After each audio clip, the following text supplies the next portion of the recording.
Seringkali kebaikan Allah itu kita pandang dari sudutnya yang materi.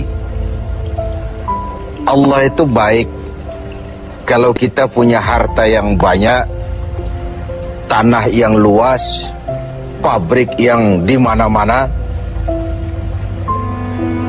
Sementara kalau cuma sekadar itu kebaikan Allah, terlalu sedikit orang yang mendapatkannya. Padahal kebaikan Allah tidak pernah berhenti dan meliputi seluruh makhluk yang hidup ini. Karena itu pada kesempatan jumpa sore ini, saya ingin mengajak kita melihat kebaikan-kebaikan Allah dalam bentuk yang lain. Bahwa kita diberikan harta yang banyak, itu kebaikan Allah.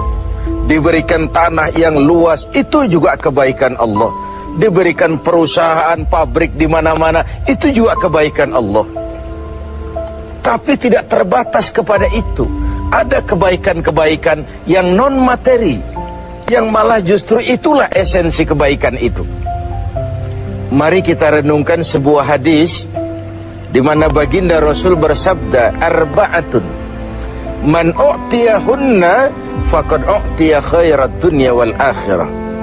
Ada 4 hal. Siapa yang oleh Allah diberikan keempat hal ini, sungguh dia telah diberikan kebaikan dunia dan sekaligus kebaikan akhirat. Kebaikan dunia juga kebaikan akhirat. Ini berarti belum tentu yang baik di dunia menurut kita akan berbuntut baik juga di akhirat. Tapi orang yang diberikan 4 hal ini, dia sungguh diberikan kebaikan dunia dan juga kebaikan akhirat nanti. Apa 4 perkara ini? Yang pertama, qalban syakir. Orang yang oleh Allah diberikan hati yang pandai bersyukur. Ada ungkapan, my heart is my home. Hatiku adalah rumahku. Kalau luas hati, rumah yang kecil besar rasanya. Kalau sempit hati, rumah yang besar pun kecil jadinya. Kalau hati sempit, rumah pun kecil, kiamat namanya.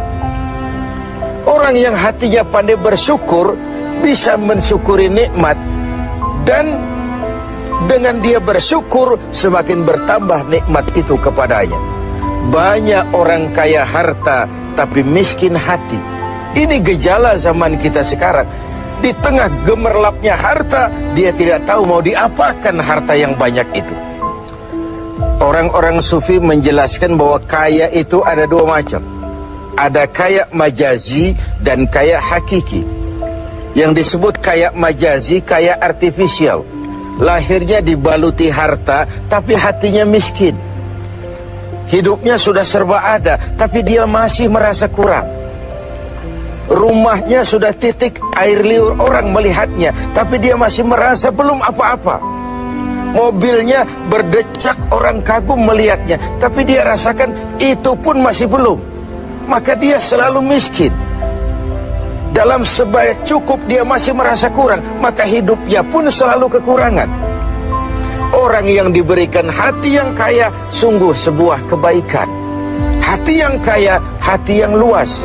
Kalau hati luas, tandanya 2, bisa mensyukuri nikmat dan tidak mengingkari apa yang diberikan Allah kepadanya. Tapi orang yang hatinya sempit biasanya tidak pandai mensyukuri nikmat. Dan lebih celaka lagi ini, tidak senang lihat orang lain mendapat nikmat. Orang seperti ini ya susah gemuk. Sudah tidak bisa mensyukuri nikmat, tidak senang lihat orang lain mendapat nikmat. Tetangganya beli televisi saja dia demam. Nanti tetangganya beli sepeda motor, dia makin gawat, masuk rumah sakit. Di rumah sakit dengar tetangganya beli mobil, mati dia. Disiksa oleh perasaan sendiri. Begitu orang yang miskin hatinya. Orang yang diberikan hati yang pandai bersyukur, sudah diberikan kebahagiaan dunia dan kebaikan akhirat. Ini yang pertama. Yang kedua, walisanan zakira. Orang yang diberikan lidah yang pandai berzikir, menyebut nama Allah dalam artian yang seluas-luasnya. Tasbih ya zikir, tahmid ya zikir, tahlil ya zikir. Tapi ada fenomena lain. Melihat apapun yang mengagumkan, dia kembali kepada Sang Maha Pencipta. Itu pun zikir. Melihat semesta jagat raya, melihat bintang gemintang bertaburan di angkasa, melihat lautan luas terhampar biru membentang, melihat gunung tinggi menjulang ke angkasa, semuanya mengingatkan dia kepada Allah. Itu pun zikir. Diberikan lidah yang pandai berzikir, mengingat Allah dalam segala keadaan. Dan bukankah Islam mengajarkan seperti itu? Dari hal-hal yang paling kecil, memulai pekerjaan, bismillah. Melihat sesuatu yang hebat, Masya Allah. Melihat sesuatu yang luar biasa, Subhanallah. Terkejut, Astaghfirullah. Berjanji, Insya Allah. Semua dikaitkan dengan Allah. Inilah zikir itu.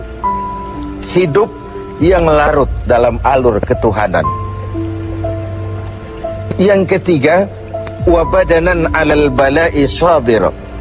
Beruntung orang, diberikan kebaikan orang kalau dia dikaruniai badan yang tegar menghadapi bencana, tegar menghadapi cobaan, kuat menghadapi tantangan.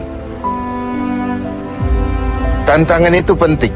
So, kalau tidak ada tantangan, kita akan tidur. Cobaan juga kita perlukan, tapi kalau kita tidak sanggup menahannya, larut oleh cobaan itu, kita akan kalah karenanya. Orang yang baik, diberikan kebaikan dunia akhirat, punya badan yang tegar menghadapi cobaan. Apa cobaan Allah? Dua macam. Satu ayat menjelaskan, wa nabluukum bil khairi wasyarri. Kami akan coba, kami akan uji kamu dengan yang baik dan dengan yang tidak baik, dengan yang enak dan dengan yang tidak enak, dengan yang menyenangkan dan dengan yang tidak menyenangkan. Bukan cuma sakit cobaan itu, sehat pun ujian. Bukan cuma miskin ujian, kaya pun cobaan. Bukan cuma tidak punya jabatan cobaan, naik pangkat pun ujian. Kita ni yang namanya ujian kan yang tidak enak saja. Kalau sudah sakit, ya Allah, sedang diuji. Sehat, lupa daratan. Miskin, ujian. Setelah kaya, lupa bahwa itu juga ujian. Fenomenanya apa? Banyak orang lulus ketika diuji dengan kemiskinan, tapi gagal berantakan setelah diuji dengan kekayaan. Ketika miskin dia hamba Allah, setelah kaya dia pindah menjadi hamba harta. Belum pernah ada orang datang mengeluh, Pak Ustadz, saya sedang diuji oleh Tuhan. Kenapa Pak? Uang saya sedang banyak. Belum pernah. Kalau sudah bangkrut, miskin, baru merasa diuji. Bukankah sejarah syarat dengan contoh? La nufarriqu baina ahadim min rusuli. Kami tidak membeda-bedakan para rasul. Tidak ada rasul yang dianak emaskan. Semuanya diuji, semuanya ditempa, semuanya digembleng. Semuanya tegar seperti batu karang di tengah samudra. Walau tiap hari dihempas ombak, dihantam gelombang, dia tetap berdiri dengan tegar. Begitulah orang yang diberikan kebaikan oleh Allah. Lain dengan orang yang loyo, sedikit kena kesulitan seperti ayam sampar, kerakap tumbuh di batu, hidup segan mati pun tak mau, skeptis, pesimis. Apa yang bisa kita lakukan kalau dasar hidup kita sudah skeptis dan pesimis itu tadi? Hidup ini adalah cobaan. Semakin tinggi kualitas keimanan, semakin berat cobaan itu. Semakin kokoh berpegang kepada agama, semakin kuat pula cobaan datang menerpa. Yang terakhir, orang yang diberikan kebaikan dunia akhirat, wa zaujatan salihatan, diberikan istri yang salihah, pendamping. Tidak ada suami bisa sukses jadi apapun dia tanpa peran serta dan dukungan istrinya. Itu sebabnya baginda Rasul menikah dengan Sayyidatuna Khadijah. Apa yang jadi pertimbangan beliau? Mengawini seorang janda yang umurnya 15 tahun lebih tua pula dari beliau. Kalau sekedar memperturutkan hawa nafsu, mestinya tidak Khadijah yang dipilih oleh baginda Rasul. Mestinya kalau istilah kita sekarang cari ABG saja. Tapi jelas baginda Rasul bukan cuma sekedar mencari istri, beliau mencari seorang pendamping. Apa bedanya ini? Tiap perempuan bisa jadi istri, memang, tapi tidak tiap istri bisa jadi pendamping. Rumah tangga adalah awal kesuksesan kita di tempat lain. Karena itu, kalau diberikan istri yang solehah, itu sudah kebaikan dunia dan kebaikan akhirat.